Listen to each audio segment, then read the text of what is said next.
هغه صوباړی ورته واخیستی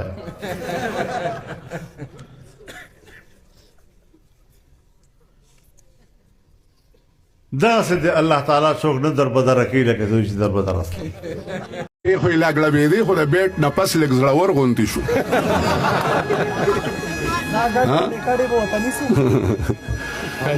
نو تاسو هم دا صوباڼې ورته نیسو نو هغې وی راشه دا صوباڼې ته پټول غواړي خو په سکون یې راایسار کوي که څه نښې راکړه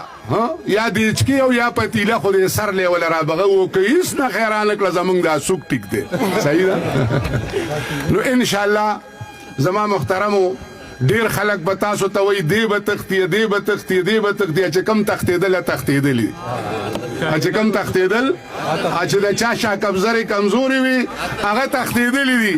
بس دا اوس پاک پاتې شوي دي او زما د قسم ما یو ورځ خان ته وي مې دا پلانکې زه بیا راوستی شم هغه وی مه کوه دا مه راوله دا پی ټي آی پاکول غواړي که کوم اوس هم تښتي ودې تښتي دا اوږد جنګ دی او انشاءالله سر ته بیا رسو که خیر وي واخر دعوانا ان الحمد لله رب العالمین